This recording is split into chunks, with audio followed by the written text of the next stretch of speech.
4. Positive વાક્ય. અમે તમારા માટે રાહ જોઈ રહ્યા હતા. નેગેટિવ વાક્ય. અમે તમારા માટે રાહ જોઈ રહ્યા ન હતા. ઇન્ટ્રોગેટિવ વાક્ય.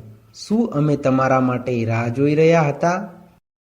આપણે સૌ પ્રથમ આ વાક્યોમાં સબ્જેક્ટ, ઓબ્જેક્ટ અને વર્બ કોને કહેવાય તે જોઈએ. આ વાક્યમાં અમે સબ્જેક્ટ છે, તમારા માટે ઓબ્જેક્ટ છે અને રાહ જોઈ વર્બ છે. હવે આપણે ફોર્મ્યુલા પ્રમાણે પોઝિટિવ વાક્યનું અંગ્રેજી વાક્ય બનાવતા શીખીશું. સબ્જેક્ટ એટલે કે અમેનું અંગ્રેજી વી થાય છે. વોઝ અથવા વેર. આ વાક્યમાં સબ્જેક્ટ તરીકે વી હોવાથી વીની સાથે વેર આવે છે. વર્બ એટલે કે રાહ જોવી. રાહ જોવીનું અંગ્રેજી વેઇટ થાય છે. પરંતુ કન્ટિન્યુઅસ પાસ્ટ ટેન્સના એક્ટિવ વોઇસના વાક્યોમાં ક્રિયાપદના મૂળ રૂપને આઈએનજી પ્રત્યે લાગતો હોવાથી વેઇટનું વેઇટિંગ થાય છે. ઓબ્જેક્ટ એટલે કે તમારા માટે. તમારા માટેનું અંગ્રેજી ફોર યુ થાય છે. આ વાક્યમાં અધર વર્ડ્સ નથી. આમ આ વાક્યનું અંગ્રેજી we wear waiting for you એવું થાય છે. તેવી જ રીતે નેગેટિવ વાક્યનું અંગ્રેજી વાક્ય બનાવતા શીખીએ. સબ્જેક્ટ એટલે કે અમેનું અંગ્રેજી વી થાય છે.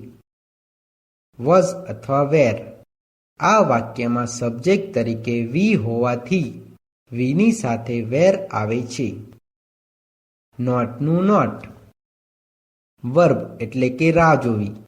રાહ જોવીનું અંગ્રેજી વેઇટ થાય છે. પરંતુ કન્ટિન્યુઅસ પાસ્ટ ટેન્સના એક્ટિવ વોઇસના વાક્યોમાં ક્રિયાપદના મૂળ રૂપને આઈએનજી પ્રત્યે લાગતો હોવાથી વેઇટનું વેઇટિંગ થાય છે. ઓબ્જેક્ટ એટલે કે તમારા માટે. તમારા માટેનું અંગ્રેજી ફોર યુ થાય છે.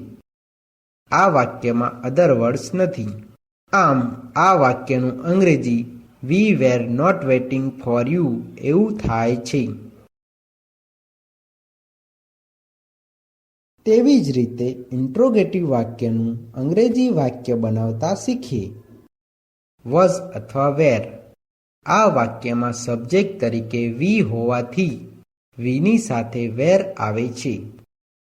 સબ્જેક્ટ એટલે કે અમેનું અંગ્રેજી વી થાય છે. વર્બ એટલે કે રાહ જોવી. રાહ જોવીનું અંગ્રેજી વેઇટ થાય છે. પરંતુ કન્ટિન્યુઅસ પાસ્ટ ટેન્સના એક્ટિવ વોઇસના વાક્યોમાં ક્રિયાપદના મૂળ રૂપને આઈએનજી પ્રત્યે લાગતો હોવાથી વેઇટનું વેઇટિંગ થાય છે. ઓબ્જેક્ટ એટલે કે તમારા માટે. તમારા માટેનું અંગ્રેજી ફોર યુ થાય છે. આ વાક્યમાં અધર વર્ડ્સ નથી.